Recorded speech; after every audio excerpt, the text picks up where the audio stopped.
العظيم اللهم صل على محمد وعلى آل محمد وعلى آله عدد جمال الله وكما يليق بجماله وما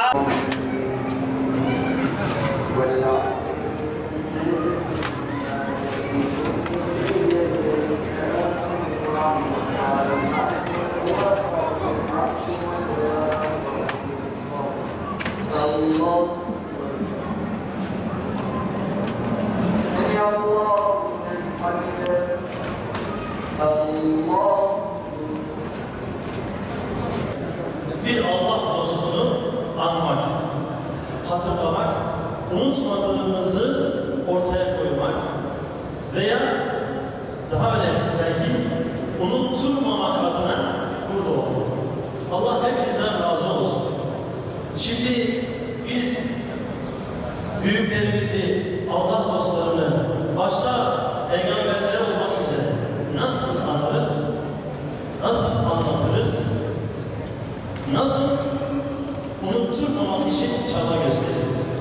Birinci sebep belki onların isimlerini andığımızda onların arkasından dua etmektir. Dua etmektir ki dünyada en çok anılan zat-ı muhterem Allah Resulü Hazreti Muhammed Mustafa sallallahu aleyhi ve sellem. Allah ve melekleri dahi onun ismini anınca selam ediyor. Ve onun yolunda hem Allah'ı gerçek anlamda sevmiş, sevebilmiş, Allah'ın dostluğunu kazanmış, hem de Hz. Muhammed Mustafa'ya gerçek anlamda ümmet olmuş Allah'ın velileri, Allah'ın dostları.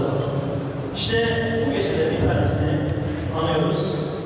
Belki de geçici istirahathanesi olarak halkımızın öngördüğü, kendisinin de çok Urfa'yı çok sevdiği, birkaç ayda olsa, 3 ayda olsa kendisinin burada misafir olduğu bir yerin yanında, bu mescitte kendisini anmak üzere buradayız. Rabbim Allah dostlarıyla cennette de beraber olabilmeyi nasip eylesin.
Her sene olduğu gibi bu sene de Bediüzzaman'ın Urfa'da vefat etmesi dolayısıyla onun başta Peygamberimiz Aleyhisselatü Vesselam'ın ruhuna, bütün enbiya, evliya, şehitlerimizin ve Bediüzzaman'ın ruhuna şu anda Mevlud-u Şerif icra ediliyor. Tabi burada önemli olan Bediüzzaman'ın misyonunu, ondan sonra davasını anlamak. Bediüzzaman bütün hayatı boyunca adalet, hürriyet, ondan sonra meşrutiyet ve asr-ı saadet manasında 4 halife dönemindeki meşrutiyeti ve hakiki cumhuriyeti bütün etrafıyla savunmuş ve bu yolda çok önemli fikirler ortaya koymuştur. Şu anda gerçekten alem-i İslam'ın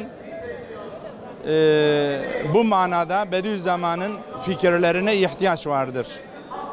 Çünkü alem-i İslam şu anda ahlaki açıdan bir problem yaşıyor.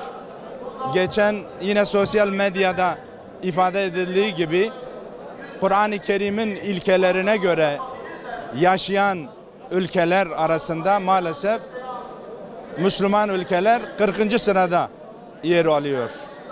Başta gayrimüslim ülkeler, işte İrlanda, ondan sonra Finlandiya, İsveç, Norveç gibi ülkeler Kur'an-ı Kerim'in ilkelerini yani farkında olmasalar bile ilkelerini yaşıyorlar. Ve onun için Bediüzzaman ta seneler önce bu ülkelerden bahsetmiş. Bir gün gelecek diyor Risale-i Nur, Finlandiya'da, İsveç'te, Norveç'te belki de hayat programları olacak. Demek ki Bediüzzaman'ın görüşü şu anda günümüzde ortaya çıkmış bulunuyor. Üstad Bediüzzaman malumunuz Osmanlı sonunda Cumhuriyet'in başında 60'lı yıllara kadar birçok devirleri, birçok merhaleleri, birçok sıkıntıları yaşayan bir büyük müceddit zat. Dolayısıyla eserleriyle, yaşadıklarıyla, mücadelesiyle bu asırda vazifeli bir zat olduğu, her asırda gelen büyük müceddit zatlardan ama son asırda en sıkıntılı zamanda büyük bir müceddit ve ahir zamanda külli bir hidayete, iman ve Kur'an hizmetine vesile olan bir zat olduğu eserleriyle, talebeleriyle, hizmetleriyle malum olan bir zattır. Bediüzzaman Said Nursi Hazretlerinin 58. vefat yıl dönümü münasebetiyle mevlid okunmaktadır. Her yıl Kadir Gecesi'nden bir gece önce mevlid okunmaktadır. O vesileyle bir araya geldik. Üstad Bediüzzaman Said Nursi Hazretleri son asrın behdisi olarak ben biliyorum Üstad Hazretlerini. Cenab-ı Peygamber Aleyhisselatü Vesselam her 100 senede bir Hazreti Peygamber'den sonra bir müceddidi din göndermektedir.